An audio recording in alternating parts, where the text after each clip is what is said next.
The first thing I heard was the scrape of metal dragging over dry ground, slow and steady, carrying through the still air like a warning.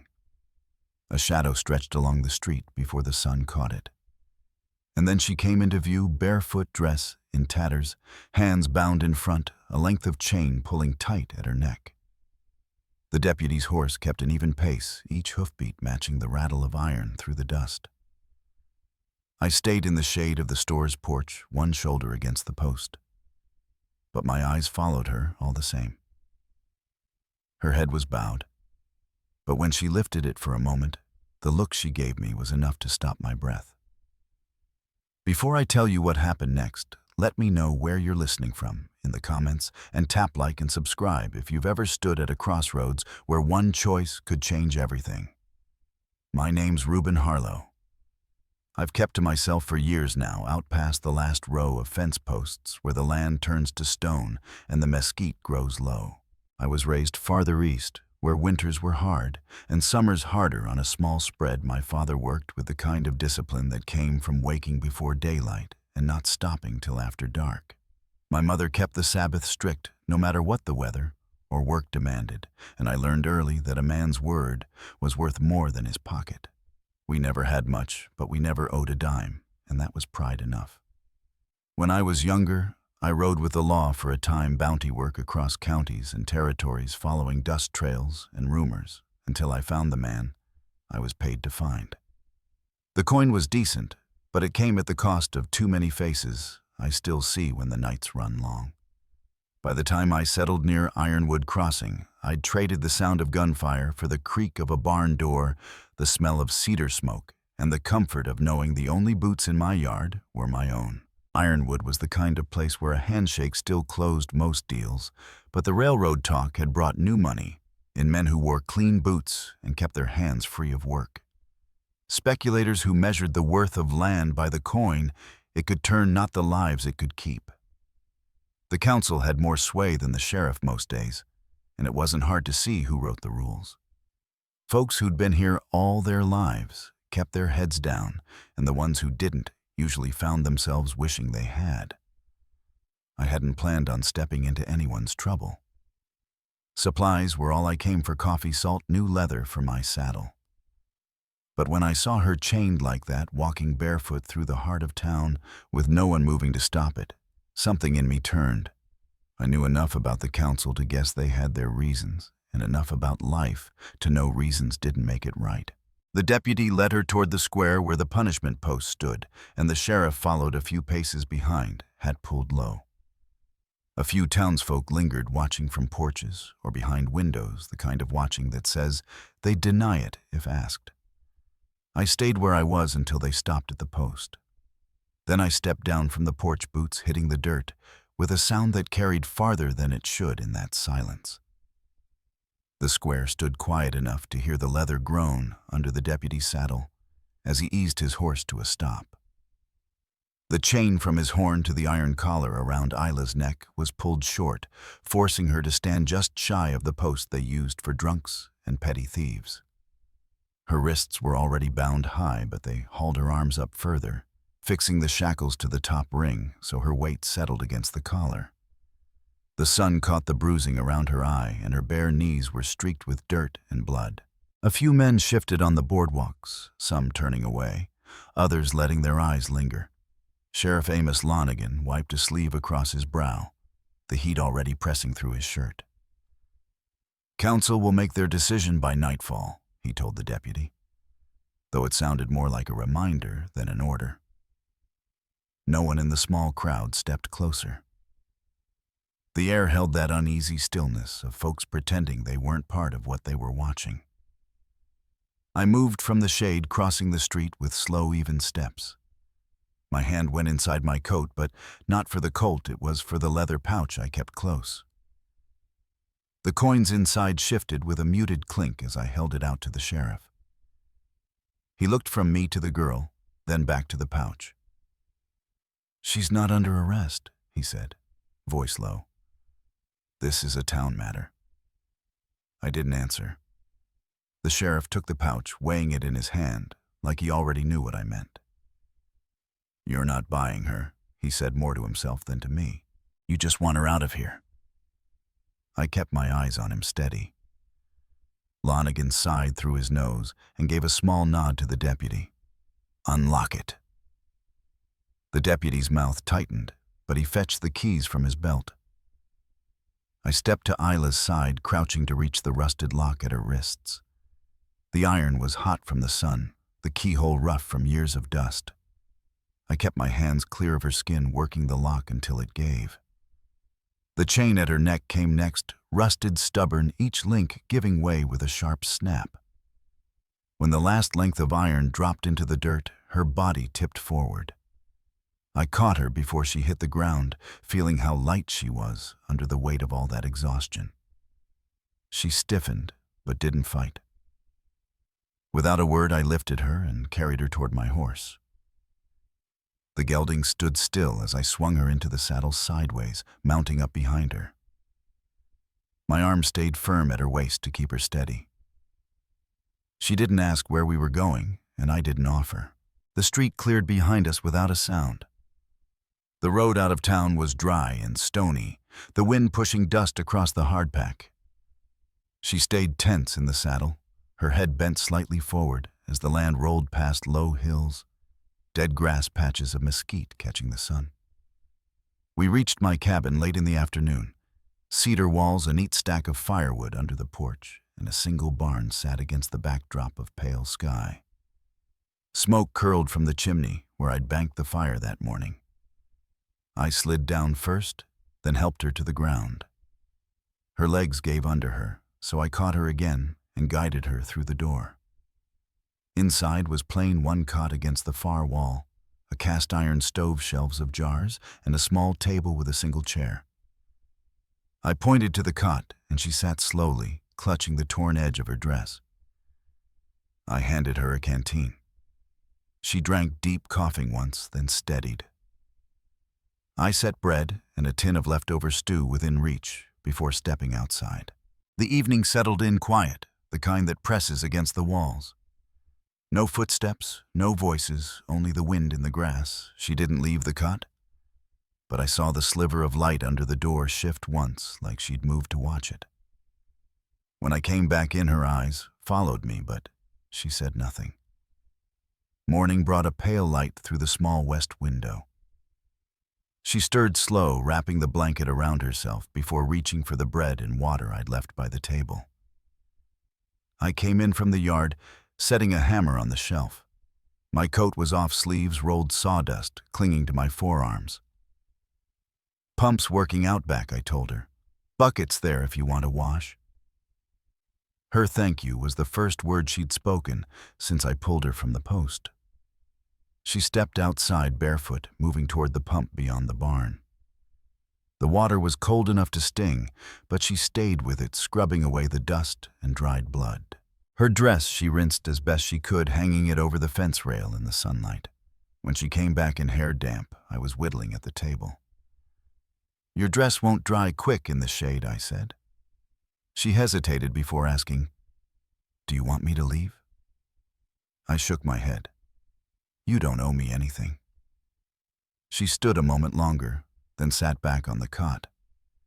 By midday, she'd walked out to the barn, where I was fixing a gate post.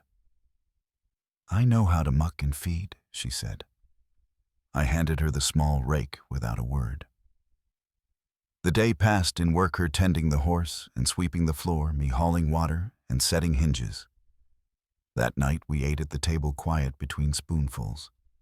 Afterward, I took the floor near the stove with a rolled blanket. "Do you always live like this?" she asked. "Yeah," I said. "You don't get lonely?" I didn't answer. She didn't press. The next morning, she was outside early, the blanket still over her shoulders.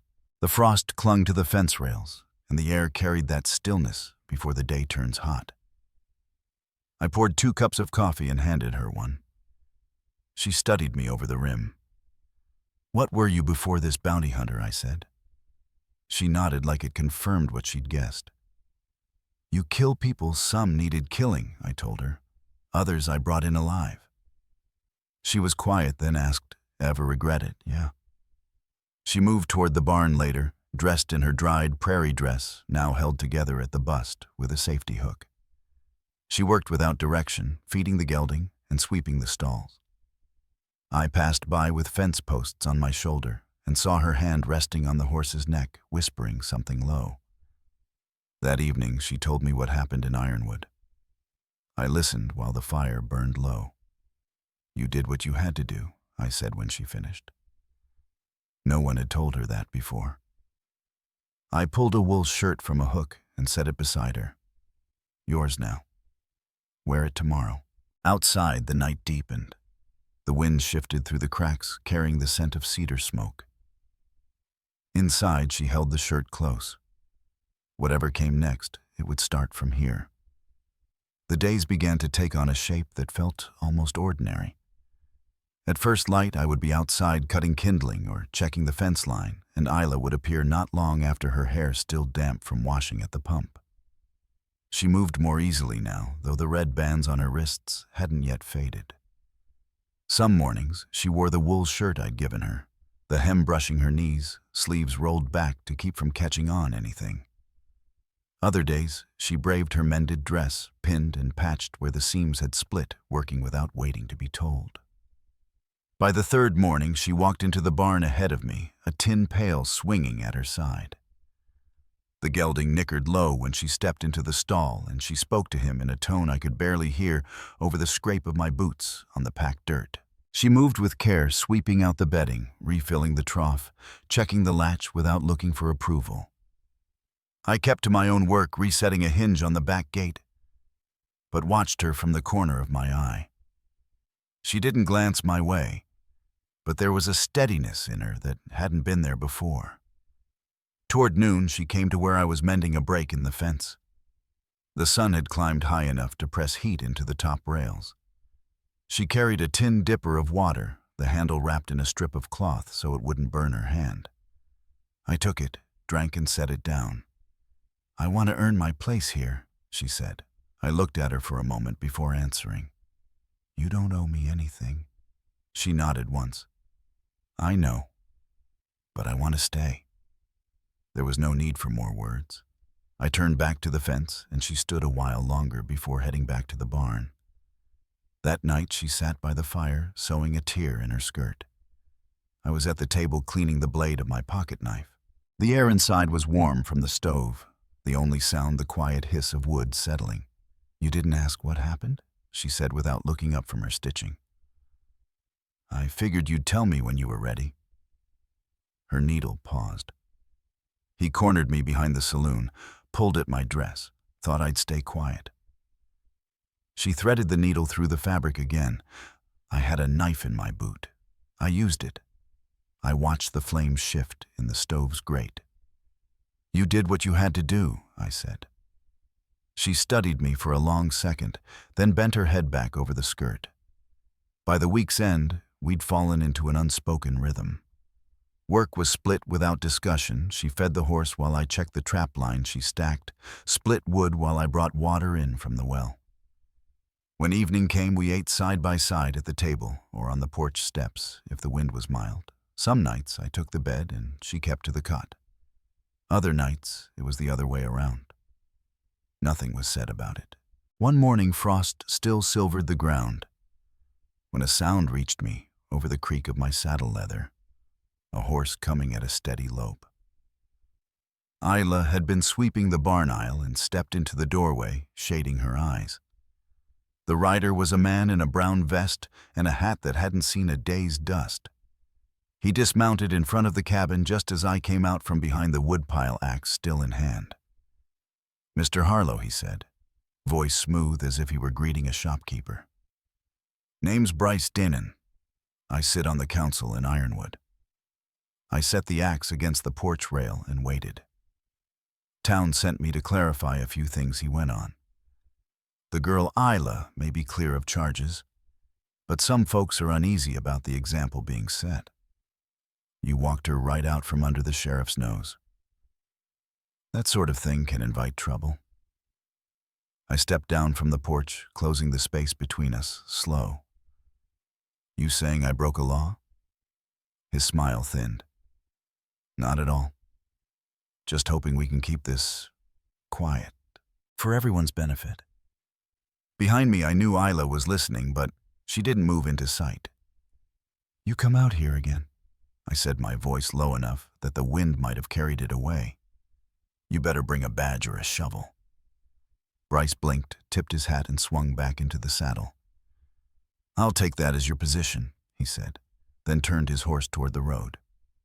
I watched until he disappeared past the rise, then picked up the axe and went back to the woodpile. Isla came out a moment later. He was from the council, yeah, I said. What do they want from you? They already got what they wanted. They just don't like not being in control. She stood in the yard, arms folded. They going to come back?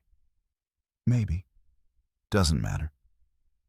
That night she made the beans for supper, stirring them with diced onion and a strip of fatback from the smokehouse. We ate without hurry. After the dishes were set aside, she stepped out onto the porch, the boards creaking under her bare feet. The moon hung low, throwing silver light over the yard. I joined her after a while, leaning against the rail. You always been like this? She asked.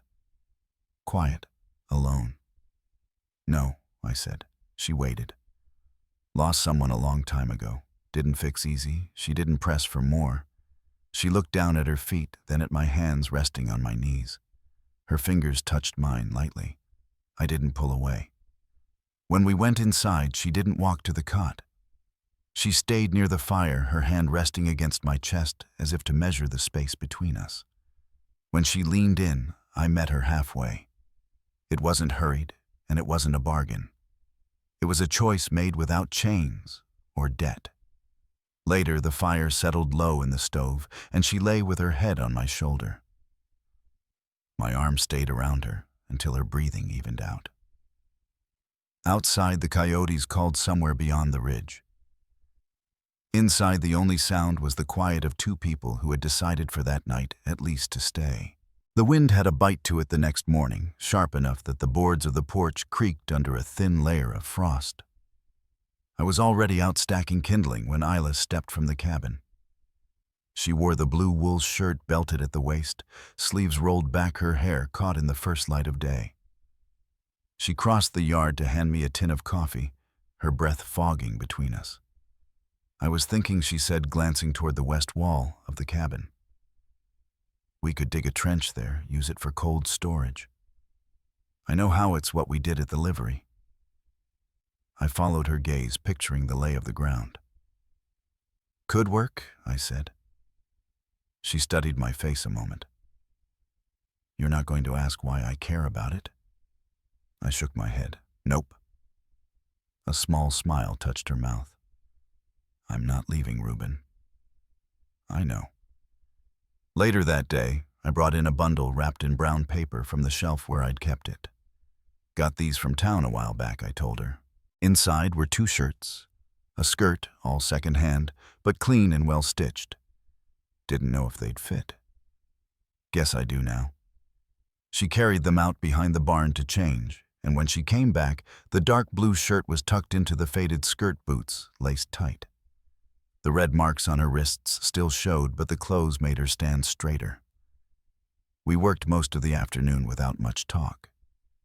She patched a feed sack in the barn, and I sharpened the axe for winter wood.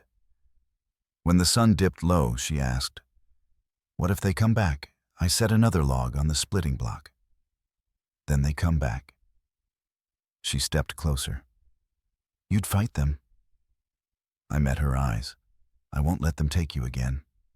She looked down at that hands twisting in her skirt. They could lie. Say anything. They already did, I said. That night after supper, she sat by the hearth sewing. I was at the table fixing a loose hinge on the back door. After a while, she set her work aside and moved to the floor beside me. I don't know what I am to you, she said. I tightened the hinge screw before answering. You're not a debt, not something I saved to make myself feel better. She tilted her head. Then what I looked at her square. You're here. You stayed. That's enough. Her hand found mine resting there until she leaned closer. The kiss was slower this time, steady, without the uncertainty of that first night. She shifted so my arm came around her fingers at her waist, the heat from the fire catching the edge of her hair. Later, with her head on my shoulder, she spoke into the quiet. "You don't ask about the things that happened before." "Don't need to," I said. She nodded against me. "I want to tell you, just not yet."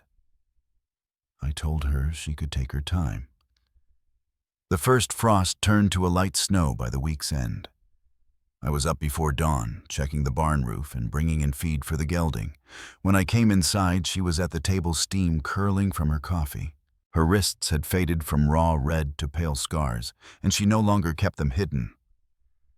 She looked out the window at the white ground. "If we're staying here through winter, we'll need more supplies," she said. "I could go to town." I shook my head. "You should be afraid of them."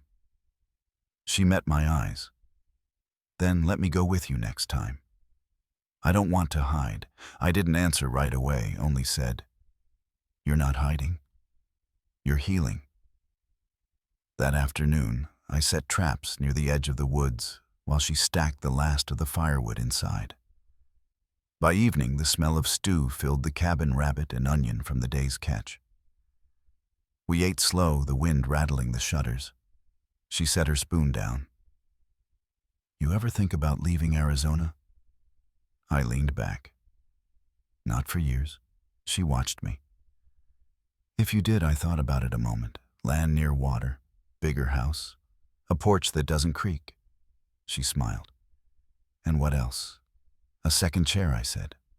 "One for you, one for whoever comes after." The words hung between us, the firelight shifting over the table. She hesitated, then said quietly, "I'm late." I looked at her. "About 2 weeks." I reached across the table, my hand covering hers. "Is it what you want?" She nodded. "Yeah," I told her. "Then we'll make room." That night the snow thickened outside. She lay beside me with her hand over her stomach, my hand resting over hers. The fire burned low, but the warmth stayed between us. Whatever was coming, it would be met here. The snow had settled in for good by mid-November, a thin crust on the ground that crunched underfoot each morning. I kept the stove going from before dawn, and Isla moved slower now, careful in how she carried herself. She didn't haul wood anymore or fetch water from the well. Instead, she cooked sitting down or mended by the fire, her hands sometimes resting on her stomach without her noticing. I'd started cutting the wood into smaller pieces so she wouldn't be tempted to lift them, and a pair of gloves found their way into her coat pocket one morning without mention. We were finishing breakfast when a knock came at the door, sharp 3 times. I set my coffee down and crossed to it, keeping my revolver on the table within easy reach. Sheriff Amos Lonigan stood outside, his coat dusted with frost, steam rising from his breath. I stepped onto the porch and pulled the door closed behind me. "Something wrong?" I asked. He shifted his weight, his boots creaking on the boards. "They still want her Reuben. Council won't let it go." I told him I'd paid for her release. "Paid to shut them up for a day," he said, "not for good." He glanced toward the road before lowering his voice. "Word is Denton's planning to bring a circuit judge out here. Make it official." I didn't look away. "She's not going back to town." The sheriff gave a slow nod. "I know that. I also know you'll do something you can't take back if they try. There's another way, quiet and legal. Marry her before the judge arrives. Once she's your wife, they can't touch her without cause." I studied him a long moment. "You telling me that as law or as a man?" "As both," he said, then stepped off the porch and started for his horse. When I went back inside, Isla was sitting near the fire, sewing in her lap. She looked up and her fingers stilling. "Well, I set my hat on the peg. They're sending a judge. If I make you my wife, they can't take you." She didn't speak right away, just watched me. I didn't plan to ask like this, I said. Didn't want it to come from fear. But I meant it before I want this. All of it. She set the sewing aside and stood. You think I'd marry you just to survive? No. Then ask me right. I stood across from her, the firelight catching the edge of her hair. Isla Gray, will you stay with me? Be my wife. Raise this child here with me. Build a life. Her smile was small, but certain. Yes. I kissed her then, not rushed, not cautious, just steady. 2 days later, the snow was falling light as the sheriff stood as witness on the porch. There were no guests, no fine words from a preacher, just the truth spoken plain. I do, she said, and I said it back. By the time Lonigan rode off, the snow had settled along the fence rails, and the windows glowed warm from the fire inside. That night she stood at the window wrapped in my coat, watching the white drift settle over the yard. I came up behind her, my hands resting over hers at her belly. Cold out there, I said. Warm in here, she answered. We stayed that way until the last of the firelight flickered against the glass. Spring came slow, the ground softening under April's sun. The river behind the ridge began to run again, and the cottonwoods showed the first pale green. Isla's belly had grown full and round. I moved the table closer to the hearth so she wouldn't have to walk far, and at night I kept my arm around her while she slept. The council hadn't sent word since the wedding, and if the judge came, he left without knocking. One morning I was splitting kindling when she stepped onto the porch, her hand gripping the rail. She caught my eye and said, "It's starting." I was beside her in 3 strides, helping her inside. The labor ran long hours, marked by the hiss of boiling water and the creak of floorboards as I moved between the stove and her side. She didn't cry out, just gritted her teeth and bore down, crushing my hand more than once. I stayed with her through every breath, wiping her brow when she needed it, letting the quiet fill the rest. When the cry came, it was sharp and new, filling the cabin in a way no sound had before. A girl. I cut the cord with a steady hand and wrapped her in the soft cotton Isla had stitched herself. Isla lay back, drained but smiling, as I placed the baby in her arms. "We'll call her Grace," she whispered, "because we never asked for this, and we got it anyway." I said the name once, making it real. The next day, I built a cradle in the barn from smooth cedar. No nails, just tight joints and time. By week's end, Isla was walking the floor again, Grace bundled in a wool shawl. I stood in the doorway and watched the fire warm at my back. The yard lay quiet beyond the window, but I knew the stillness never lasted long out here. By the time Grace was 2 weeks old, the spring sun was reaching farther into the valley each day. The river behind the ridge ran high with meltwater, and the cottonwoods whispered in the morning breeze. Isla moved slow but steady, carrying the baby from cradle to rocking chair, shawl wrapped around them both. I kept the chores outside, splitting logs, mending fence close enough to hear if she called. One afternoon, I came in from the barn to find her sewing by the open window. Grace was asleep in the crook of her arm, the thread glinting in the light as she worked. "It's quiet," she said without looking up. I nodded, leaning the axe against the wall. "Won't stay that way forever." She smiled faintly. "Then we make the most of it." As the weeks passed, Isla took back small tasks, sorting the stores in the pantry, shelling beans at the table, checking the feed bins. I brought her bolts of cloth and a spool of red ribbon from a quick trip into town before dawn.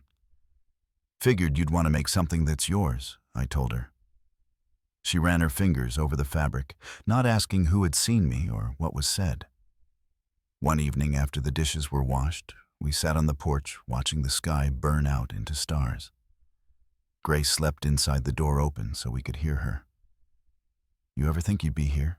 Isla asked. I shook my head. "No." She looked out toward the fence line. "Me neither." The night settled around us, and the sound of the gelding shifting in his stall carried clear in the still air. By early summer, the cabin was in order and the fences sound. I was checking the north section when I saw dust rising from the road, a rider coming steady, not in a hurry. I set my tools down and walked to the yard as the horseman drew close. It was Amos Lonigan, his hat pulled low against the sun. He dismounted slow, tying off at the post. "Afternoon, Reuben," he said, glancing toward the cabin. "Afternoon," I answered. His eyes shifted to the open door where Isla was visible, rocking Grace. "Town's been quiet," he said. I waited. But Bryce Denon's still talking. "Says the council doesn't like how things ended." I stepped closer. "They've got no standing now." Amos nodded once. "I know. But men like that don't always let go, just because the law says so. Figured you ought to hear it." I thanked him, and he swung back into the saddle. The sound of his horse faded down the road, leaving the yard still again. When I went back inside, Isla looked at me over the baby's head. "Trouble?" she asked. "Not yet," I said. "But it's thinking about it." That night after Grace was down, Isla sat by the fire braiding the red ribbon into her hair. "You think they'll come back?" she asked. "Could be," I said. She met my eyes. "Then we'll be ready." I nodded, the crackle of the logs filling the space between us. The next morning was bright and clear, the air carrying the scent of wildflowers from down by the river. I was in the barn when Isla stepped in, Grace in her arms. "She likes the sound of the horses," she said, moving to the stall rail. The gelding turned his head toward them, ears flicking forward. I leaned on the gate, watching them all. There was a peace in the scene that I knew was worth holding on to, no matter how the trail ahead turned. But by midday, the wind shifted, carrying the faint clatter of hooves from beyond the ridge, a sound that didn't belong to Amos or any neighbor. I stood in the yard, waiting until the first glint of sunlight caught on tack. A single rider, unknown to me, was making his way toward the cabin. The rider slowed as he reached the yard, tipping his hat, but not smiling. He was a tall man with narrow shoulders, the kind of figure that carried dust from far off. He introduced himself as Frank Daltrey, said he'd come from the council in town. "I'm here to make a request," he told me, glancing toward the cabin door where Isla stood in the shadows. "Bryce Denon wants to speak with the woman. Says there are matters unsettled." I kept my voice even.